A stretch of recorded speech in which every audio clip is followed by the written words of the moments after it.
Hey, it's Aaron, Metal Theologian. Alright, we're gonna do some 5 random records today. This fucking record is nuts. This is sort of a Colosseum find. I never heard of these guys. They're called like Tabbasa. Let me show you the cover real quick. And then we'll get into the records. Actually, then we're gonna get into the Cheerwine, and then we're gonna get into the records.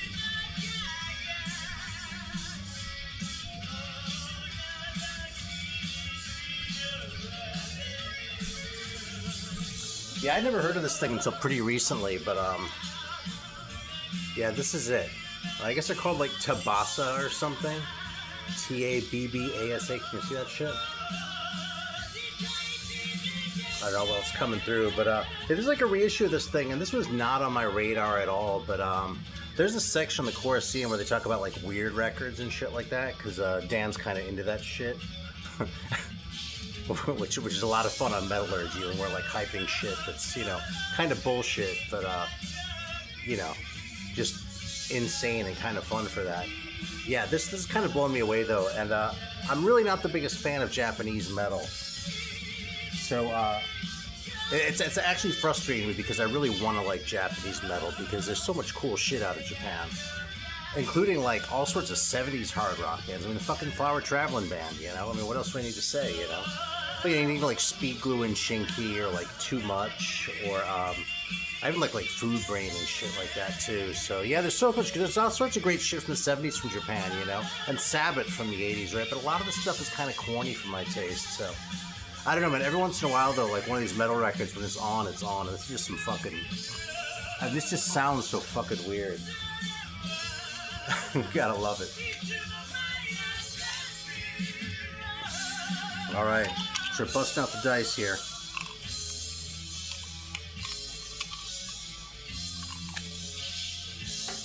I love showing these things off because they're really nice looking dice. It's my 10-sided, that's my 4-sided. And that's what we're using here. So, actually first we're going to have a sip of Cheerwine. I actually haven't had one of these in kind of a long time because if I really drank like full like sugar soda all the time, I'd just be a huge fat fuck. It's bad enough, but yeah, man, this is like one of the cool things about living in the South.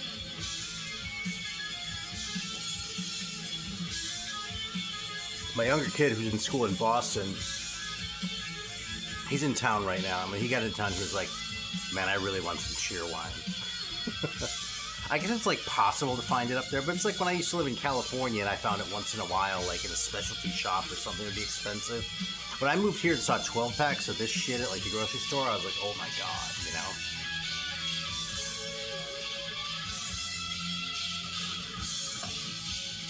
Anyway, it's a Southern classic. Kind of has sort of a fruity flavor to it. You know, definitely a soda. Pretty sweet, but not as intensely sweet as you might think. Like, if you can handle like a Pepsi, this shit isn't going to be too sweet for you, you know?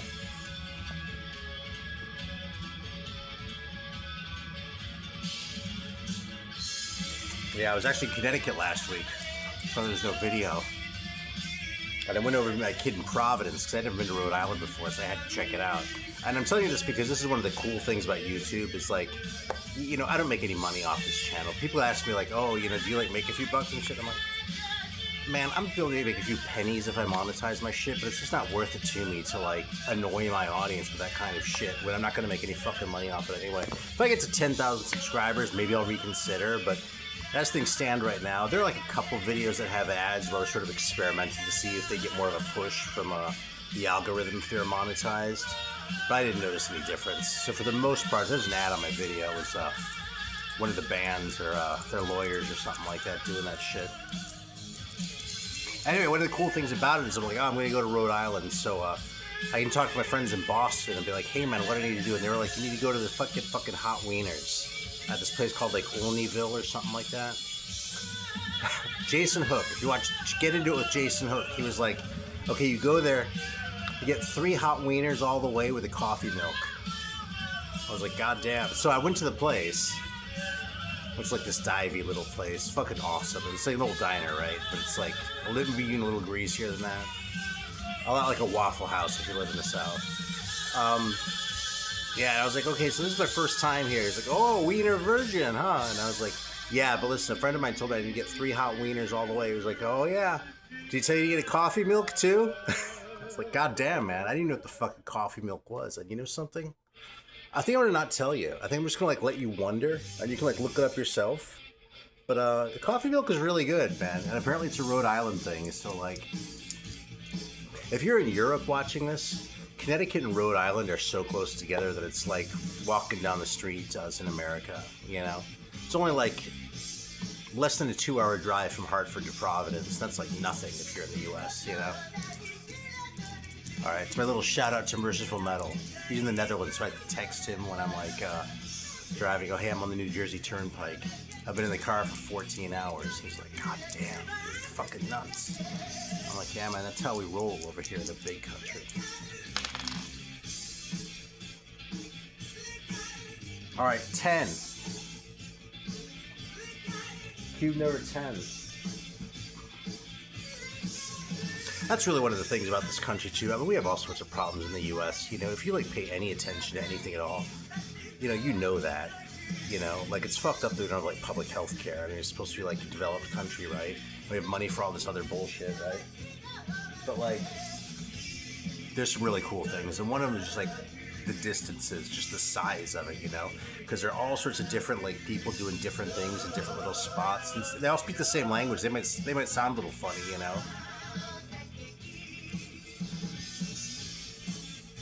But it's not even like in Germany where like someone from the north and the south, if they're speaking the dialects, it's incomprehensible. You know, it's just like a little bit of a twang, a little bit of something, you know. Maybe draw out the vowels a little bit or something, but we can all understand each other. It's just cool, you know.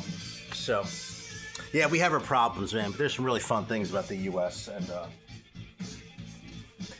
being able to travel around like that is something I really enjoy. All right, so number 10.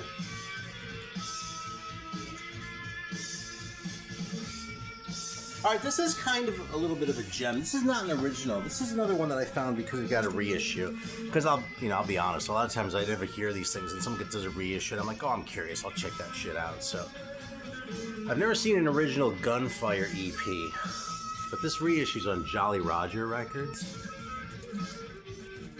And this is a really cool piece, man. I haven't played it in a while, if I'm honest, so I think I'm going to put it on in just a second, but I mean, first of all, it's Italian metal. I'm actually thinking about doing a feature on Italian metal sometime soon because it's kind of a crime that I've done 2 on France and nothing on Italy. But I'm gonna fire this one up for a minute. This is what Tabasa sounds like, though. It's fucking nuts if you ask me. So, like, and those parts are relatively sane. I mean, it's not like Wheels of Steel where it's like so shitty it just amazes you. It's just fucking weird, man.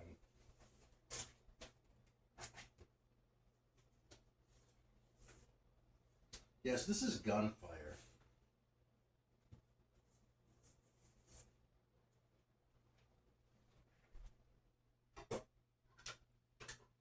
And apparently this was originally an EP. There we go. So for this reissue, they like put some demos on the other side or something like that. Well, or something like that. They put demos on the other side, period. But it's just cool. It rocks. It's kind of eccentric, you know what I mean? But it's not like one of these crazy Italian ones. It's not like, you know, Witch Hunters or something like that. Where is that one?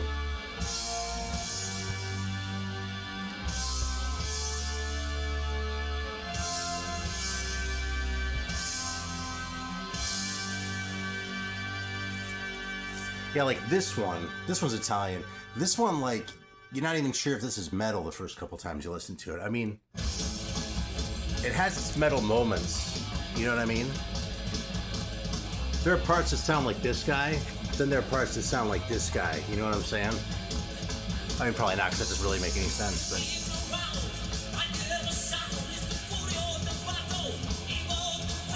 but there you go, like the guy has an accent like he should, but it has a nice gallop to it, you know? It's pretty hot, pretty happening. Yeah, just a good record, man, and kind of a discovery out of nowhere for me. I just sort of like literally came across it in a catalog or something like that, and I was like, oh, I'm curious, we'll check that out, you know, some fucking Italian band I've never heard of in the mid-'80s or whatever this was. I should have checked, but I don't want to like get off camera too many times. All right, so that's one. All right. 27.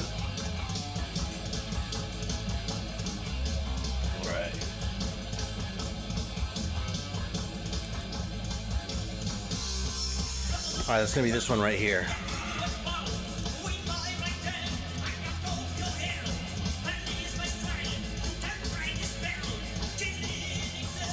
Stormwitch, called Purgus Night. Alright, this is actually a reissue too. Like, I'm not showing all like the insane like I have original the second one.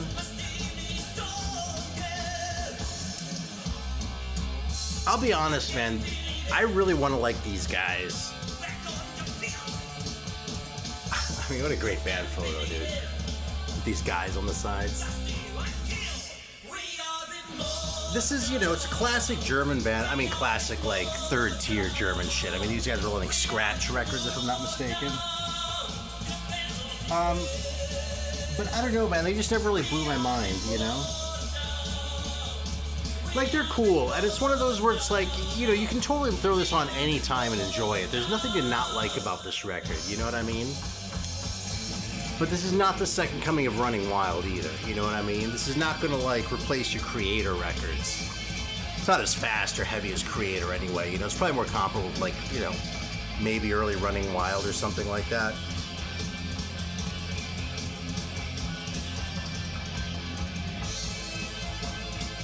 But yeah,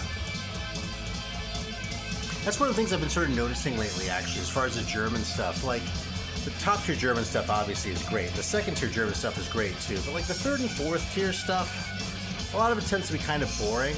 Whereas like the third and fourth tier Italian stuff is great, you know? On the other hand, I don't really know if there's anything top tier coming out of Italy. I mean, maybe Death SS, you know? As far as like popularity goes, as opposed to like quality, you know? But the Italians just bring it with the eccentricity. And the Germans, you know, if you're looking for the musicianship and like well-articulated English, definitely look at Germany over Italy, you know what I mean? But, yeah, I don't know, man. Maybe, probably someday, maybe in another 10 years or something, I'll come on here and be like, oh my god, this fucking Stormwitch record is the coolest thing ever. Because that definitely happens, kind of a lot. Which is why I, like, will come back to a record over and over, you know? I mean, there's some great bands that, like, took me years to sort of get my head around. Like, Liege Lord comes to mind. I had Liege Lord records for, like, 20 years before I got around to putting one on one day and going, oh my god, this is fucking fantastic, you know? And then, like, I listened to all three and, like, the way they're different from each other but kind of similar, too. I was, like, just blown away by them. This is the Stormwitch that I already had, too. I came across this one a while ago, and it's on Scratch, so I was right about that. Neither of these records is bad.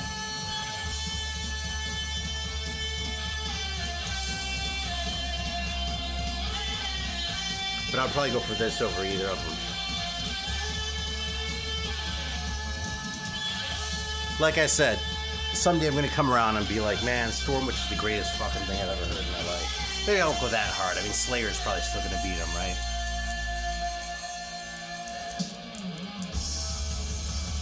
Definitely worth a listen. No shade at Stormwitch. Just if you go out and buy a Stormwitch record, I mean, frankly, one of those high roller reissues, that's probably just about the right price for it. You know what I mean? If you spend $50 on a Stormwitch record, you might be bummed. But if you spend $20, you'll be like, this is cool. You know? That's sort of my synopsis of my opinion on Stormwitch. All right, 22. So that puts us here. And look, I feel like I cheated because I already saw this rigor mortis on the end here. All right. Go to the other end here. Oh shit. Fucking Rata Blanca. Dude, this band is great, and I already shouted out Merciful Metal once. Subscribe to him if you're not already, but that dude put me onto Rata Blanca. You know, I'd heard the name before, but the band wasn't really on my radar. I mean, honestly, a lot of Argentine metal wasn't really on my radar at that point in time, but, yeah, I mean, Rata Blanca, these guys are great. I mean, I don't know how many records they made, but I have the first three, and they're all fantastic. Not that Rat Attack. There's the first Rata Blanca. Just a really cool sense of songcraft about these guys. They're heavy. but they don't feel like they're trying to prove anything. They're just sort of like the right level of heavy that they were like cool with, you know what I mean? Which isn't really super heavy. You know, these guys weren't Bathory, but they didn't want to be Bathory, you know? So, yeah, this is kind of a weird one. It like folds out like 3 times and it has this big ass booklet in it too, you know? I usually like to tuck the booklet inside the jacket, but this thing just didn't quite work, so let me just show this too. Look at that. It's a cool ass insert. I don't know, you know, it's funny.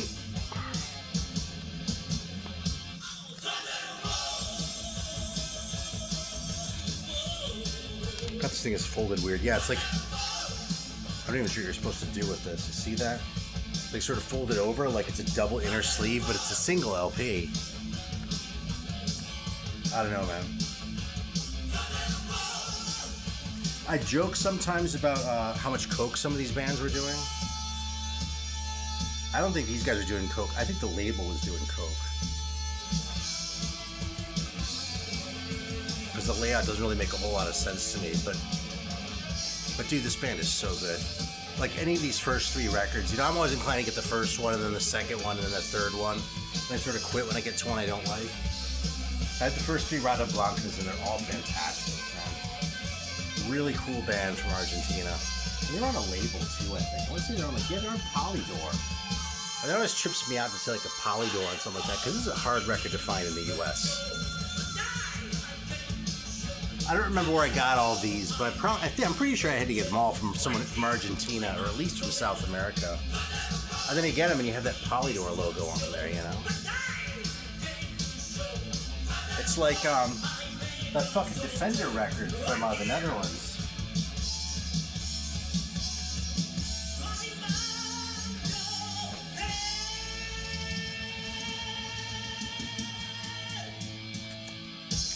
Yeah, this thing, man. Like, I'd never seen this before when I saw it at a record show or something like that. I'm getting it later, but you know, this thing doesn't really turn up over here. I've seen one in the wild once, literally. Like I said, it was at a record show too. It's on fucking CBS. You know?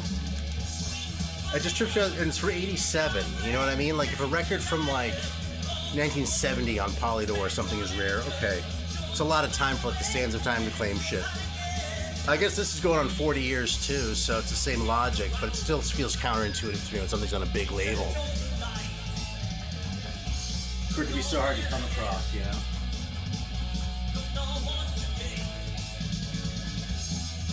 That's a great record too. That Defender. Alright, so Gunfire, Stormwitch, and Rata Blanca. I got 2 more.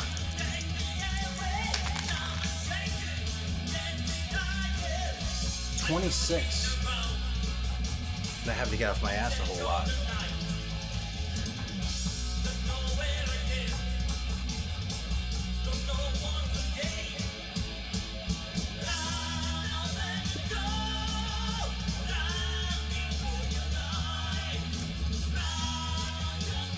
Alright, this one kind of sucks.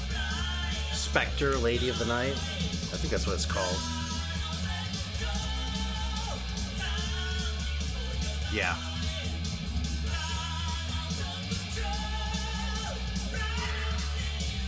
Yeah, this is really just kind of lame, this record. I'm trying to remember where they're from.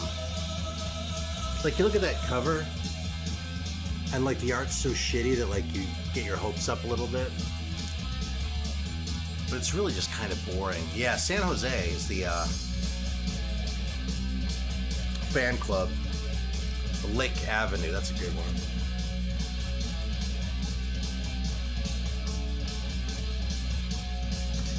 Yeah, I haven't listened to this one in a long time either, but it's not an expensive record. It's kind of the good thing with this thing. You know, if you're gonna roll the dice on it, you're not gonna be out a whole lot of money, but it's just not that great, man. The songs just kind of suck. It sounds kind of glammy in like not a good way. It's not like super glammy, because they didn't have the budget for that, you know what I mean? It's not like it's corporate metal or anything. It's still on, you know, it's still a small label, in fact. I don't think these are private pressing because it got really wide distribution. Well, no, I take that back. But there are a lot of these out there. Like, this is not like one of those like super rare, like sought after private press records. I don't even know how many they did. I mean, it could be this is a 500 run and no one cares about it. But it turns up a lot. It seems to me there are probably a few thousand of these out there. And I don't think I've ever met anyone who particularly gives a shit about this band. So yeah, not one I'd recommend, if I'm honest.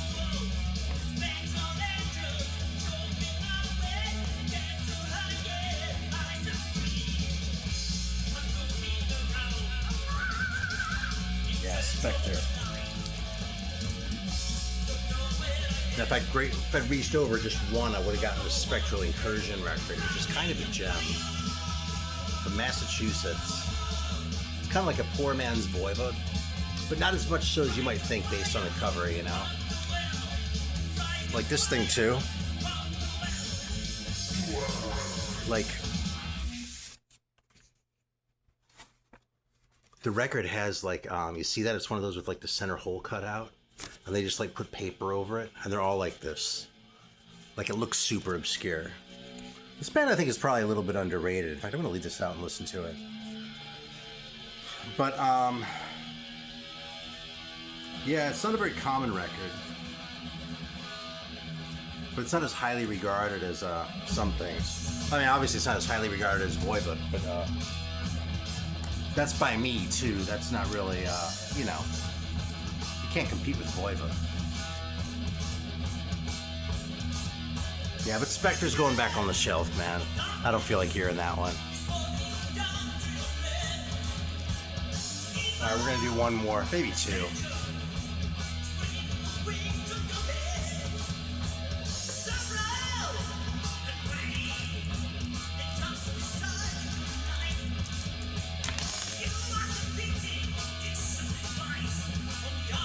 Alright, 8.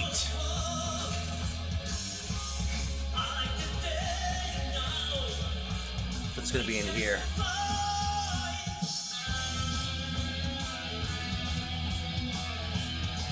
Oh shit. You know something? This is kind of a new one to me. Fucking Edge of Sanity.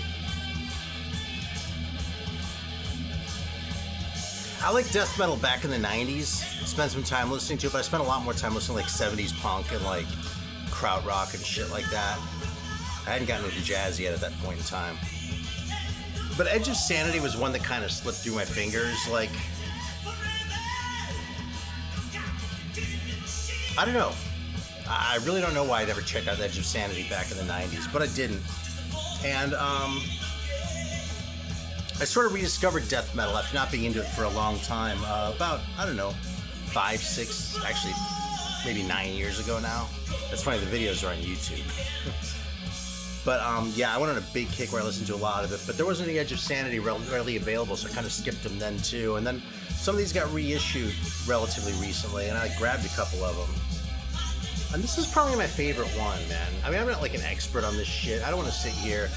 You know, you can listen to like Marty Worm or Eric Bauer or something like that if you want to know about like death metal for real. But Edge of Sanity is pretty good. And the whole like mellow death thing, which I think is a really funny thing to say. Melodic death metal, mellow death.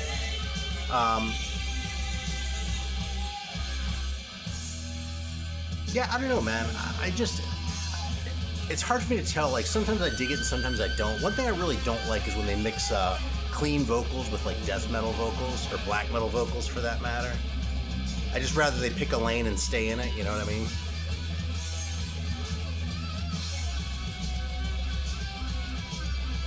I think that might have kept me away from like Unorthodox. I remember that was sort of a thing when that one came out that varied the vocals. Although now I kind of want to hear that record again, you know? Anyway, this is one I really dug. I got a couple Edge of Sanity records, but this one was definitely my favorite out of the ones that I came across. So I only have like 2 or 3 too. It's not like a huge stash or something. So not a band I have a lot of like long and deep history with, but a pretty good band, man. They're probably never going to be my favorite band, but I'll reach for this record from time to time. You know, just like that first In Flames that I came across around the same time too. The same deal. It's not ever going to be my favorite, but you know, But if I ever see a reissue of the Jester race, I'm not going to pay a fucking $100 for it or whatever. But if I see a reissue of that, I'll grab it. What the hell, man? That's supposed to be the best one. Alright. Yeah, Edge of Sanity is a pretty cool band. A lot of interesting history with this band, but you know, again, I'm not really the guy to fill you in on all that.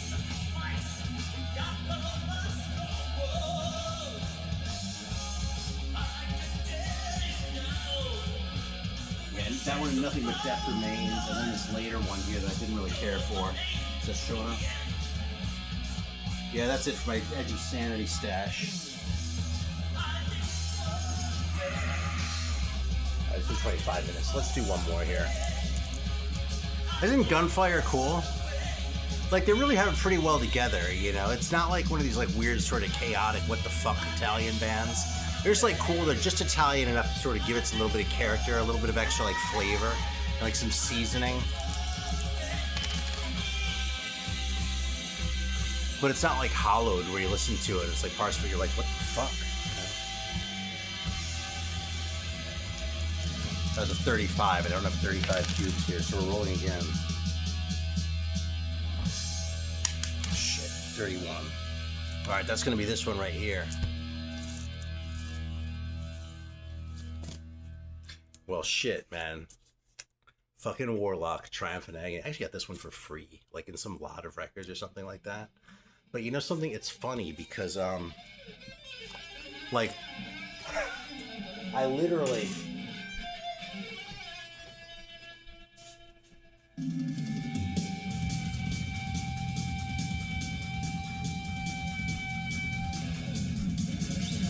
I was literally playing these two earlier today.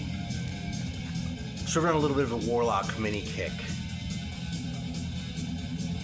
I'm really digging Doro's singing style too. Like back in the day I was like, oh, you know, I'm into that. But she had this weird like vibrato. It's like really fast, you know?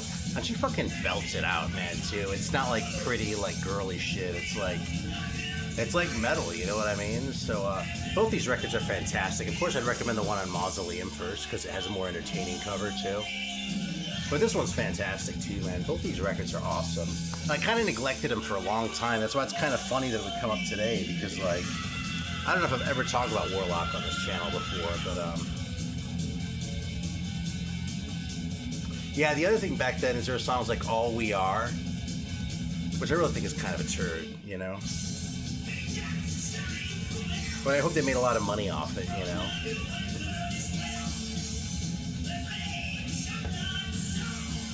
Yeah, fucking Warlock, man. That's a good place to end it, I think, because, like I said, I've been digging Warlock, so it feels like a really sort of honest ending to this video, you know what I mean? I'll do a What's Spinning one sometime soon, because I have some other shit sitting over there that I don't think I've ever talked about before, you know? But, yeah. Thanks for watching. Yeah, these are always fun. I appreciate it. Even the records are lame, it's fun, you know what I mean? Sometimes I pull them out and they're all bangers, and sometimes it's a mix like it was today, you know? Alright, thanks for watching. I'll see you next time.